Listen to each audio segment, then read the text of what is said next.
The scan would take approximately 17 minutes to complete, an eternity in tactical terms. Captain Zix Lorne paced the command deck, all four of his primary appendages twitching with nervous energy. The rest of the bridge crew maintained their positions with the perfect stillness expected of hegemony officers, but their epidermis coloration betrayed their tension. Sensor Officer Mike Tull, continue monitoring for additional vessels, Zix Lorne ordered. This could be a scout for a larger formation. Compliance, Captain, came the immediate response. The hegemony had encountered new species before, 12 in the last century alone, but never one that had achieved interstellar travel with such seemingly contradictory technology. The holographic display refreshed with new data as the scan progressed. The human vessel's external configuration made little sense. Massive radiator fins extended from what appeared to be a reaction drive section. The main hull featured both smooth composite sections and patchwork armor plating. Most concerning were the weapon mounts. Primitive ballistic projectile launchers alongside what might be rudimentary energy weapons. Communication Officer Pel Sora, have they responded to our identification broadcast? Zix Lorne asked. They have acknowledged receipt, Captain, but their response is unusual. Pel Sora's tendrils undulated in confusion. They are transmitting in 37 different formats simultaneously, including several using electromagnetic wave patterns we haven't encountered in millennia. It appears they are attempting to ensure at least one communication method succeeds. Zix Lorne suppressed a ripple of amusement. Such redundancy was inefficient, characteristic of a young species uncertain of their capabilities. The hegemony had standardized all communication protocols 12 centuries ago. Science Officer Trollvek. Preliminary assessment. Trollvek didn't immediately respond, which was highly unusual. The science officer's attention remained fixed on the incoming scan data, all 6 eyes blinking in rapid succession, a sign of intense cognitive processing.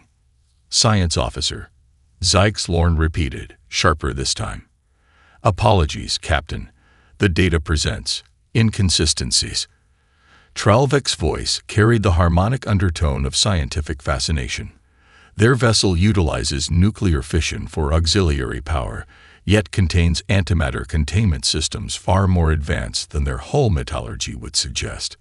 Their life support appears to maintain 14 distinct atmospheric environments. And Trollvek paused, rechecking calculations. Their crew complement is either in error or indicates extraordinary biological diversity. The tactical display suddenly illuminated with a new alert. The human vessel had adjusted its course, now moving directly parallel to the asterisk inevitable calculation asterisk at a respectful distance of 20,000 kilometers. Captain, Communications Officer Pel Sora interjected. We have established translation parameters. The humans are requesting direct communication. They have identified their vessel as United Earth Ship Determination and classified it as a deep space exploration and diplomatic vessel. Diplomatic. Zix Lorne's epidermis flushed with skepticism. The weapon systems we've detected suggest otherwise. Preliminary analysis indicates defensive capabilities only, Captain, Trollvek offered, though their design philosophy is perplexing. Zix Lorne contemplated the situation. Hegemony first contact protocols were clear: establish communication, assess threat level, determine integration potential. The unusual configuration of the human vessel warranted caution, but not hostility. Open a communication channel, visual and audio according to their primary format. The captain finally ordered. Let us see these humans face to face. The main view screen shimmered and resolved into an image that caused an involuntary ripple of surprise through the entire bridge crew. The human command center was a riot of contradictions. Sleek control interfaces alongside physical buttons and levers, plants growing in transparent containers along bulkheads, and crew members of varying sizes and coloration wearing non-uniform attire. And at the center, a bipedal figure with exposed facial features and a covering of synthetic material stepped forward. The translation matrix identified the expression as confident but cautious. "This is Captain Maya Chen of the UES Determination," the human spoke. "On behalf of Earth and her colonies, we extend peaceful greetings to the galactic hegemony." Trelvek transferred the fourth scan results to the private analysis chamber, away from the curious eyes of junior officers. The walls of the small room pulsed with soft bioluminescence as the science officer connected neural interfaces to the main computer. Even with direct neural processing, the data from the human vessel defied categorization. "Computer, isolate life form readings and display taxonomic classification," Trelvek instructed. The holographic display blossomed into a three-dimensional model of the asterisk UES Determination asterisk. Thousands of colored points appeared throughout the vessel, each representing a distinct life form. The computer struggled to keep pace with the classification request, eventually displaying an error message. Asterisk taxonomic inconsistency detected. 94.3% of organisms exist outside standard containment protocols asterisk. Specify containment breaches, Trelvek demanded, mandibles clicking rapidly. Asterisk no containment breaches detected. Life forms appeared deliberately integrated into vessel systems asterisk. This made no sense. The hegemony had abandoned biological integration millennia ago after the cellular revolt of the fourth expansion. Any necessary biological components were isolated in sterile, controlled environments. The alternative was considered too unpredictable, too chaotic. Yet the humans appeared to be doing exactly that, intentionally allowing biological systems to interact with technological ones. Trelvek focused on a particularly dense cluster of readings near the center of the human vessel. "Computer, magnify section D7 and identify primary species present." The hologram zoomed in, revealing what appeared to be a garden of some kind. Plants of varying sizes grew alongside what seemed to be food production equipment. More shocking were the small flying insects moving freely among the plants.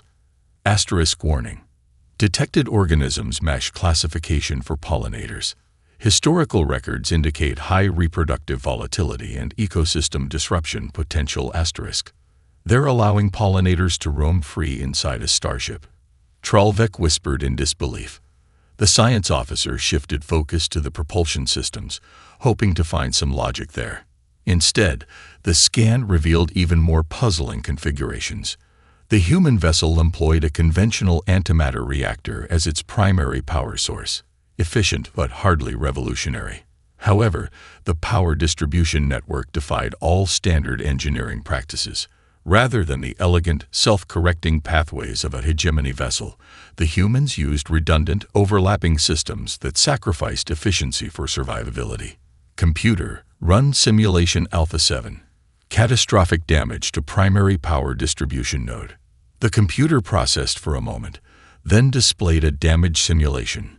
In a hegemony vessel, such damage would cascade through the perfect symmetry of the system, requiring comprehensive repairs.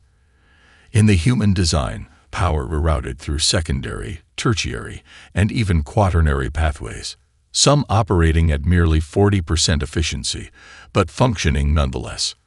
They expect to be damaged. Trelvek realized aloud. Their entire design philosophy anticipates failure. The most disturbing readings came from the human crew quarters. Unlike the sterile, individual habitats preferred by most hegemony species, humans shared living spaces. The scan detected multiple humans sleeping in the same chambers, breathing the same recycled air, exchanging microbiomes in ways that made Trelvek's epidermis crawl with discomfort. And the microbiomes themselves. Each human carried billions of microorganisms, not as parasites or invaders, but as seemingly welcome guests. The computer identified thousands of distinct microbial species living in symbiotic relationships with their human hosts. Trelvek disconnected from the neural interface, needing a moment to process without the overwhelming flood of data. The science officer's training insisted this approach to spacefaring technology was primitive, inefficient, and dangerous. Yet the human vessel functioned, not despite these apparent contradictions, but somehow because of them. "Trelvek to Captain Zix Lorne," the science officer finally reported. Request immediate conference with the senior staff. The implications of these scan results exceed standard protocols. As Trolvec gathered the data for presentation, one disturbing thought kept surfacing. What if the elegant perfection the hegemony had pursued for millennia wasn't the only path to the stars? What if the humans' chaotic, redundant, biologically integrated approach offered advantages the hegemony had long forgotten? The diplomatic shuttle had barely docked when Belak, the delegation's biohazard expert, began registering protests. The airlock protocols are completely inadequate, Belak complained, adjusting the sensitivity on his personal containment field. Their decontamination procedures address only 97 known pathogen categories. That is because they appear to welcome the other 3, Trolvec replied, watching the airlock indicator cycle. Remember, maintain composition. This is diplomatic observation, not confrontation. The inner door of the airlock slid open with a hydraulic hiss, another primitive mechanical system, rather than the silent force fields used throughout the hegemony. 5 humans stood waiting, their bipedal forms arranged in what the cultural briefing had identified as a welcoming stance. Welcome aboard the determination asterisk, the central figure said, dark eyes scanning the alien delegation with unmistakable curiosity. I'm Captain Maya Chen. This is my first officer, Commander Okafor, Chief Medical Officer Dr. Patel, Science Lead Dr. Winters, and Security Chief Lieutenant Yang. Trolvec performed the formal greeting gesture, 4 arms moving in precisely calculated harmony. We appreciate your hospitality, Captain Chen. I am Science Officer Trolvec of the Inevitable Calculation Asterisk. My companions are Cultural Specialist Vex Moore, Biohazard Expert Belak, and Security Observer Krastil. The introductions complete, Captain Chen led them into a corridor that immediately challenged everything Trolvec had expected. Unlike the sterile, minimalist passageways of hegemony vessels, the human corridor featured a riot of sensory input. Surfaces displayed a variety of materials, some metal, some synthetic composites, some appearing to be actual processed biological matter. Plants grew in recessed compartments along the walls, their leaves capturing light from overhead illumination. You integrate photosynthetic organisms directly into your life support, Vex Moore asked, unable to contain professional curiosity. Dr. Winters nodded enthusiastically. Part of our redundant oxygen generation system. The plants provide approximately 12% of our oxygen needs under normal operations, but can scale up production if the mechanical systems are damaged. Plus, he added with the facial expression identified as a smile, they improve crew morale. Morale consideration in life support design. Belak whispered to Trolvec. Inefficient. Their tour continued into what Captain Chen called the habitat section, where the biological integration became even more pronounced. A large chamber contained various Earth species, plants arranged in growing beds, small aquatic creatures in transparent containers, and most shockingly, furry quadrupeds moving freely among the human crew. This is Einstein, Commander Okafor said, gesturing to a canine that approached the delegation with apparent curiosity. He's our ship's dog. What function does this organism serve? Krastil asked, security training evident in his rigid posture. Function. Commander Okafor seemed genuinely puzzled by the question. He's a companion. Emotional support for the crew during long deployments, though he's also trained to detect certain environmental hazards our instruments might miss. The delegation followed Captain Chen into the medical bay, where Dr. Patel eagerly displayed various biological samples under analysis. Trolvec noticed that Belak's epidermis had taken on the pale coloration of extreme stress. And here, Dr. Patel said proudly, displaying a culture medium, is our Sordo starter. It's been continuously cultivated for 73 years, passed down through 4 generations of my family. You deliberately maintain a colony of microorganisms. For what purpose? Belak asked, swaying slightly. For bread, of course, Dr. Patel replied. The symbiotic relationship between the yeast and lactobacilli creates distinctive flavors that Dialact's translation unit emitted a high-pitched tone as the biohazard expert collapsed to the deck. "Is your colleague all right?" Captain Chen asked with what appeared to be genuine concern. "Cultural shock," Trollvek explained, helping Vex more steady the unconscious Balak. "In hegemony civilization, we maintain strict separation between biological systems and technological ones. Your integration approach is unfamiliar." Dr. Patel nodded in understanding. "Different evolutionary paths, different solutions. Would you like to see our primary microbiome research lab? We're studying how specific bacterial colonies might help protect crew members from radiation exposure during long deployments." Trollvek's scientific curiosity warred with cultural revulsion. "Yes," the science officer decided. "Show us everything." Chief Engineer Rodriguez led the delegation through a series of increasingly puzzling compartments.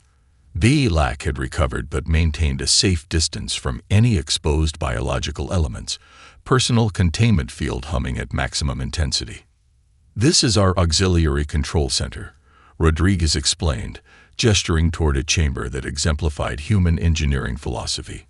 Unlike the primary bridge with its holographic interfaces and neural connectors, this room featured physical controls, switches that moved, buttons that depressed, and most bewildering of all, manual wheels and levers that required actual physical exertion to operate. "You maintain analog systems alongside digital?" Trollvek asked, running a sensory appendage over what appeared to be a mechanical pressure gauge. "Absolutely," Rodriguez confirmed with enthusiasm. "We've found that purely digital systems, no matter how sophisticated, share common failure points. Solar flares, quantum fluctuations, targeted electromagnetic pulses, they can all disrupt digital command pathways." The engineer patted the metal panel affectionately. "But this old girl, she'll work even if every computer on the ship fails." Kraz Till, the security observer, studied the manual systems with professional interest. "Your species anticipates losing computational control of your vessel." "We don't anticipate it," Rodriguez clarified, leading them toward a heavily shielded doorway. "We prepare for it. There's a difference." The next compartment caused even Trollvek to emit an involuntary harmonic of surprise. The engineering heart of the determination was unlike anything found on hegemony vessels. While hegemony ships contained elegant, self-maintaining power distribution networks, the human engine room was a labyrinth of exposed conduits, access panels, and monitoring stations. Crew members in protective garments moved purposefully through the space, manually checking systems that any civilized species would have automated centuries ago. "This," Rodriguez announced with unmistakable pride, "is where the magic happens." "You employ arcane practices?" Vexmore asked with alarm. Rodriguez laughed, the sound echoing strangely in the cavernous space. "Just an expression.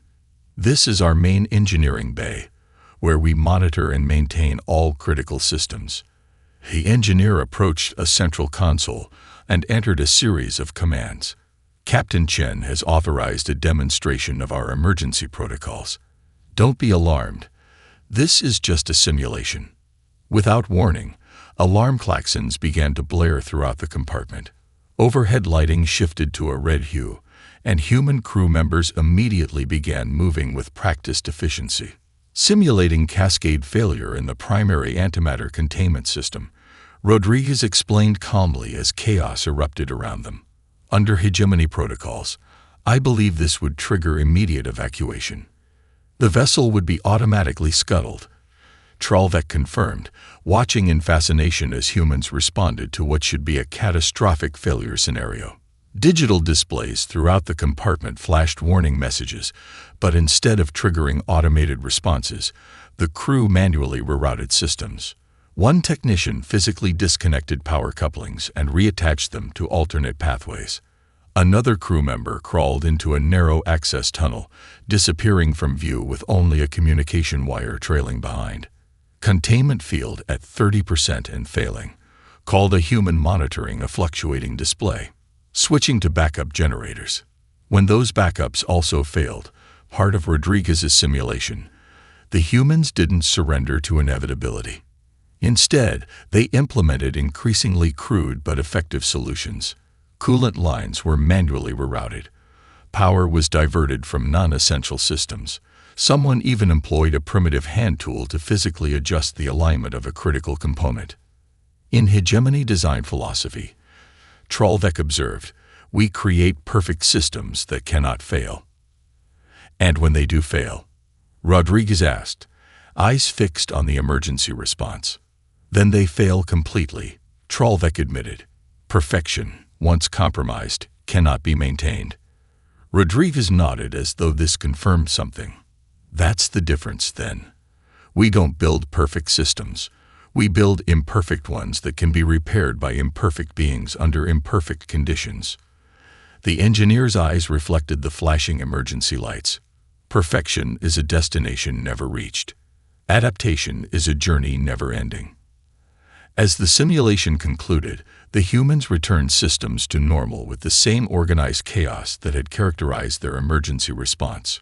Trollvek noted that, against all probability, their containment breach simulation had maintained minimal functionality in all critical systems. Imperfection as a design philosophy, the science officer mused. Fascinating. The ship's central chamber defied easy classification. When the delegation first entered, it appeared to be a formal meeting room with a large oval table surrounded by chairs of various configurations, some clearly designed for human physiology, others adjustable for different body types. Yet within moments of their arrival, the space began to transform. Crew members activated mechanisms that caused wall panels to slide away, revealing garden spaces similar to those glimpsed in the corridors. The central table separated into modular components that crew members efficiently rearrange.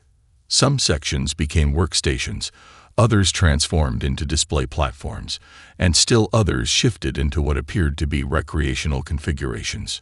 Our multi-purpose central chamber, Captain Chen explained, gesturing to the transformation occurring around them. It can serve as a conference room, science lab, cultural exchange space, or emergency trade center, sometimes all within the same day. Vexamore, the cultural specialist, watched with growing fascination. Your design philosophy extends beyond your technology to your physical spaces. Necessity drove innovation, Chen replied, activating a holographic display at the center of the room. Let me show you why. The display illuminated with images of Earth, a startlingly diverse planet with environments ranging from frozen wastelands to scorching deserts, dense jungles to vast oceans. Unlike many spacefaring species, we didn't evolve in a stable, predictable environment, Chen explained. Earth throws hurricanes, earthquakes, tsunamis, volcanic eruptions, sometimes all at once. Our earliest civilizations had to adapt or perish. The display shifted to show early human vessels, crude wooden structures navigating stormy seas. Our first oceanic explorers learned that specialized vessels were vulnerable. The ship designed purely for speed couldn't weather a storm. The ship built only for battle couldn't sustain a long voyage. Chen's expression grew solemn. Many died learning these lessons. The images progressed through human technological evolution, wheeled vehicles, atmospheric aircraft, and finally, early spacecraft. Our first ventures beyond our atmosphere were almost comically primitive by your standards. Chen continued, displaying footage of a capsule splashing down in ocean waters. We literally fell back to Earth and hoped parachutes would deploy correctly. Trollvek studied the progression with new understanding. Each failure informed subsequent design. Exactly, Chen confirmed. Our early space disasters taught us painful lessons. The Challenger explosion, the Columbia breakup, the Mars supply mission failure. Each tragedy reinforced our core philosophy. Build for the worst case, not the best case. The display showed the aftermath of these disasters, charred debris, recovery teams, and then, remarkably, humans returning to space with new designs. Your species continues despite catastrophic failures. Belak observed, the concept clearly alien to hegemony thinking. We continue asterisk because asterisk of them, Chen corrected. Each disaster taught us something valuable. We learned to build ships that could survive partial failure. We learned that biological and mechanical integration provides resilience that purely engineered systems cannot match. The hologram shifted to show the asterisk determination asterisk under construction. Modular components assembled in orbital facilities, redundant systems installed in parallel, biological elements integrated at every stage. Yesterday, we were surveying an asteroid field for mining potential, Chen said. Last month, we extracted colonists from a failing settlement. Next week, we might need to repel pirates or map an anomalous nebula. Our ship is designed for all possibilities, not specialized for one.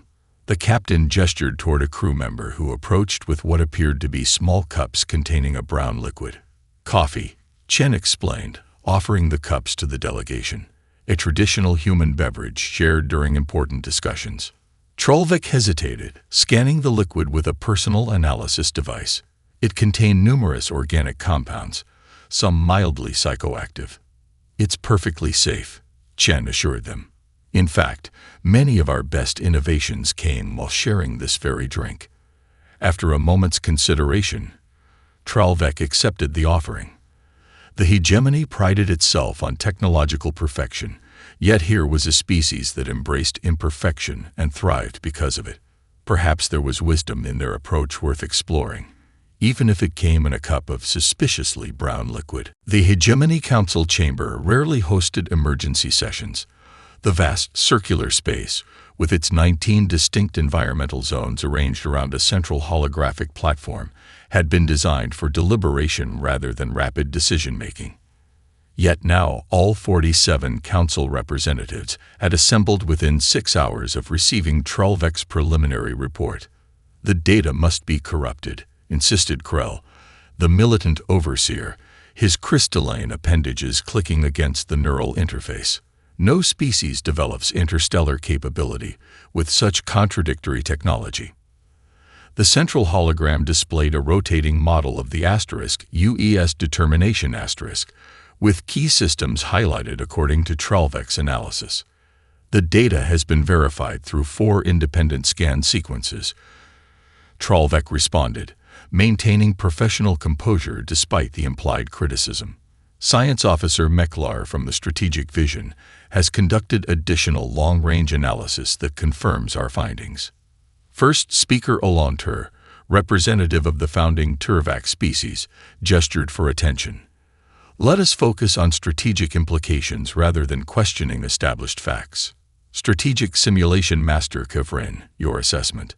The Simulation Master rose from her specialized interface chair. Her species had evolved to process probabilities, their neural structures naturally attuned to predictive modeling. For millennia, the hegemony had relied on their strategic forecasts. Our models are insufficient, Kevrin admitted, her translucent skin pulsing with the blue patterns that indicated deep concern. Human technological development follows no established pattern. They retain primitive systems alongside advanced ones. They integrate biological components where we would use purely mechanical solutions.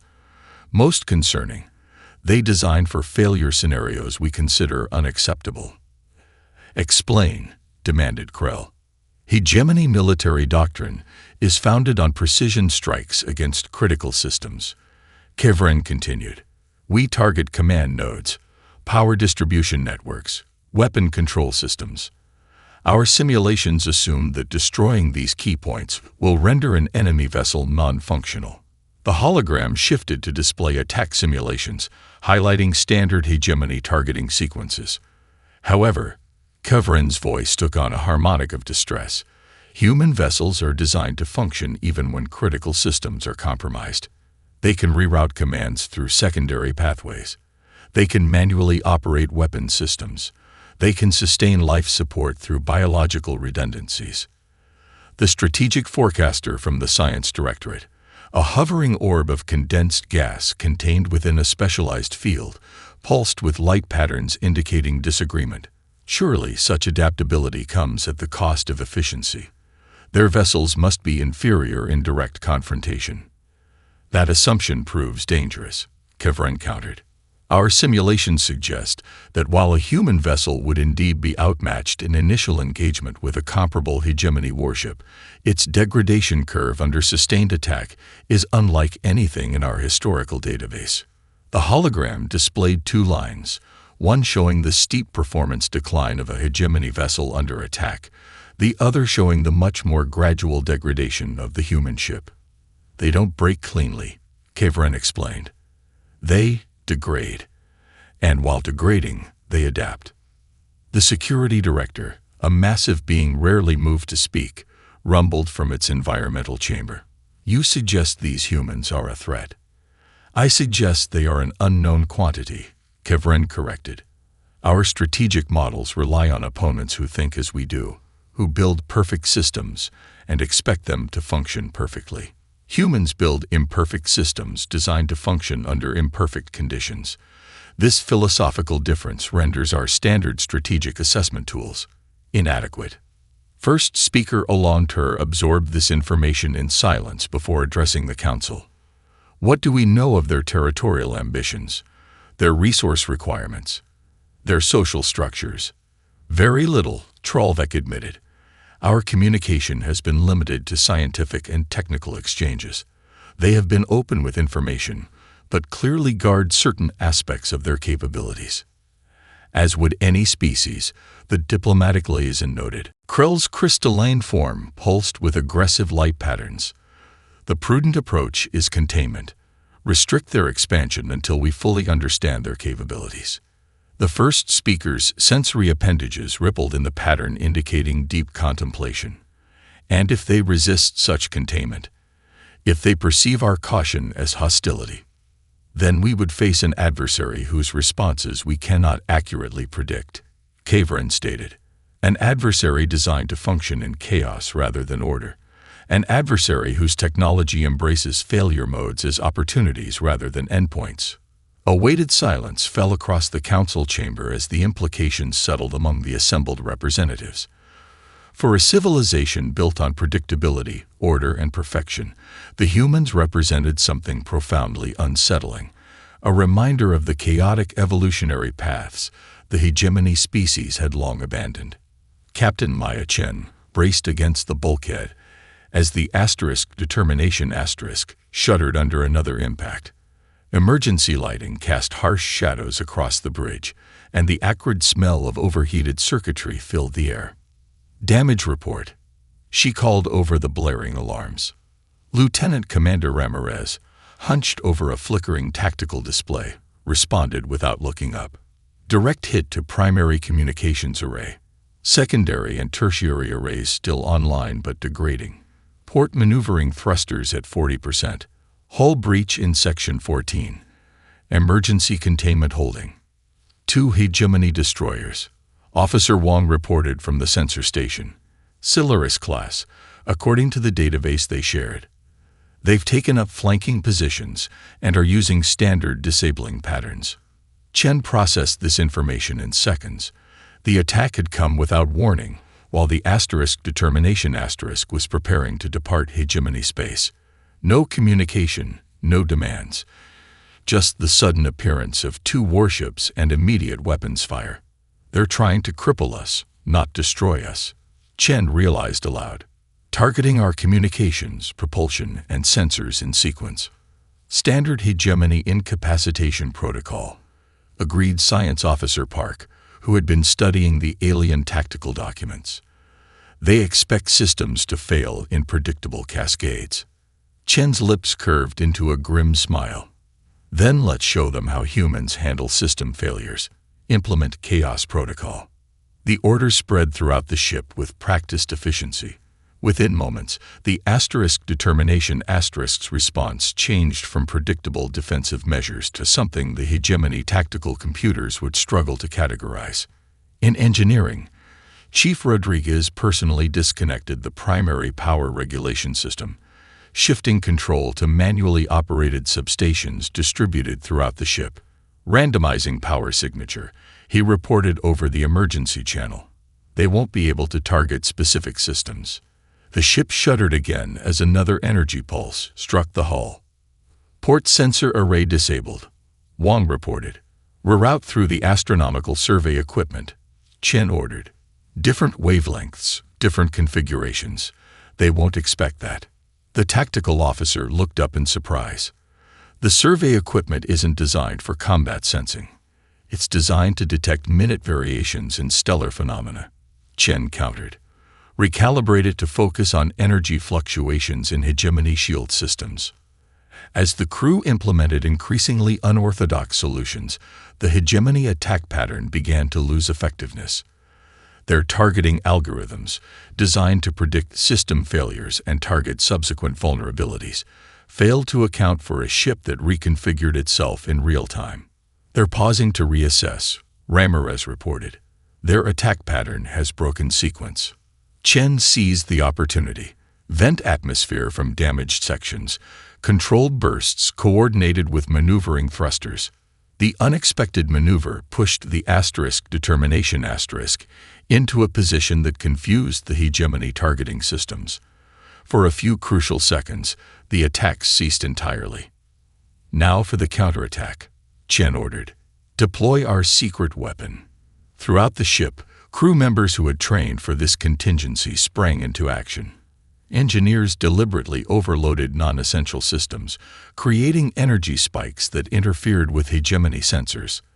The hydroponics team vented specialized spore packets that adhered to the hegemony vessel's sensor arrays, gradually degrading their accuracy. Most effective was the improvised countermeasure devised by the science team. Using the ship's electromagnetic research equipment, ostensibly installed for stellar phenomenon studies, they generated interference patterns that exploited a subtle vulnerability in hegemony shield modulators. It's working, Park announced, monitoring the effect. Their starboard vessel's shield harmonics are destabilizing. On the hegemony command ship, Captain Drelvor watched in growing alarm as tactical displays showed unexpected readings from the human vessel. Impossible, the tactical officer insisted. Their primary systems are disabled. They should be dead in space. Yet they continue to function, Drelvor observed. And our shields are experiencing harmonic disruption from a vessel with supposedly inferior technology. The human counterattack culminated in a desperate but effective maneuver. Chen ordered the controlled detonation of an already damaged weapons pod, creating a debris field that disrupted the secondary hegemony vessel's sensor coverage completely. We've neutralized one attacker's targeting capabilities, Ramirez reported, incredulity evident in his voice. But our weapons systems are at minimal capacity. We can't actually destroy either vessel. We don't need to destroy them, Chen replied, studying the tactical display. We just need to hold out until. A new alert sounded as 3 more ships appeared on the sensors, larger hegemony vessels moving at maximum speed toward the engagement zone. Hegemony Peacekeeping Force, Park identified. Their transponder codes matched the diplomatic registry. Chen allowed herself a moment of relief. Send identification and situation report on all frequencies. Make sure they know we're the ones being attacked without provocation. As the peacekeeping vessels approached, the attacking hegemony ships broke off their assault, though whether from the determination unexpected resistance or the arrival of their own people remained unclear. Chen surveyed her damaged but functional ship with pride. Damage control teams to all affected sections. Full report in 10 minutes. She paused, meeting the eyes of her bridge crew. Well done, everyone. We just rewrote the Hegemony Tactical Handbook. The Hegemony Grand Assembly Hall had not hosted a public reconciliation ceremony in over 3 centuries. The vast space, with its soaring crystalline arches and adaptive atmospheric zones, could accommodate representatives from all 19 member species simultaneously. Today it was filled to capacity, with diplomatic observers from across the galaxy in attendance. At the center of the assembly, Captain Maya Chen stood before the Hegemony Council. Her dress uniform still bore subtle signs of repair, a reminder of the unprovoked attack her vessel had endured 2 weeks prior. First Speaker Olantur addressed the assembly, translator units conveying his harmonics to all present. The Galactic Hegemony formally extends apologies to Captain Chen, her crew, and the United Earth government for the hostile actions taken by rogue elements within our defense forces. The individuals responsible have been identified and will face appropriate consequences. Chen acknowledged the statement with a formal nod. The diplomatic training she'd received hadn't covered this specific scenario, but the underlying principles remained the same. Maintain dignity, represent humanity, and remember that every word and gesture would be analyzed by hundreds of alien species. The United Earth government accepts the hegemony's apology and recognizes that the actions of a few do not represent the intentions of the many, Chen responded, following the carefully negotiated script. We look forward to peaceful relations between our civilizations. With the formal apologies complete, Olanter moved to the true purpose of the gathering. The recent incident, while regrettable, has revealed opportunities for mutual benefit through cultural and technological exchange. I invite Science Officer Trollvek to present the proposal. Trollvek approached the central platform, now visibly more comfortable in human presence than during the first encounter. The analysis of the *UES determination response to hostile action has prompted a revaluation of certain hegemony design philosophies. While our civilization has pursued technological perfection for millennia, the human approach offers complementary advantages we would be remiss to ignore. Holographic displays materialized throughout the hall, showing side-by-side comparisons of hegemony and human systems. Where hegemony designs featured elegant, streamlined configurations optimized for specific purposes, human equivalents contained redundancies, manual overrides, and adaptive pathways that sacrificed efficiency for survivability.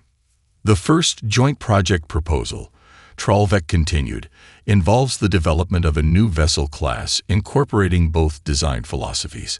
Hegemony, precision, and efficiency supported by human redundancy and adaptability.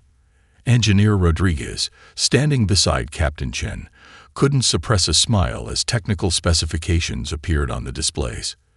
The proposed vessel retained the advanced materials and elegant energy systems of hegemony design, but incorporated human-style backup systems, modular components, and even dedicated spaces for biological integration.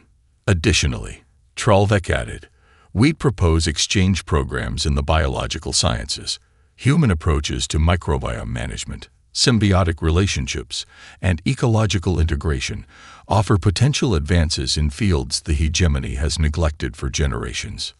The proposals continued: joint research initiatives, diplomatic protocols, cultural exchanges, each building upon the recognition that the two civilizations had developed fundamentally different but potentially complementary approaches to existence.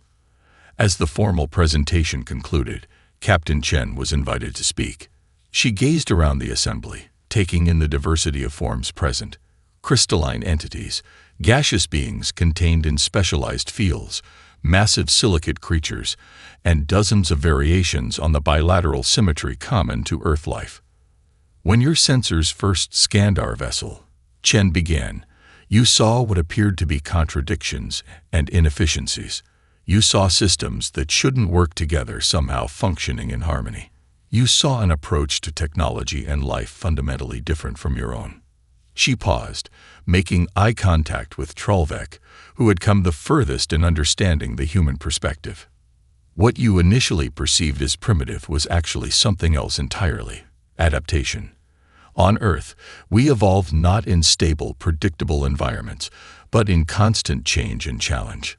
We faced extinction-level events and survived. We endured ice ages and thrived.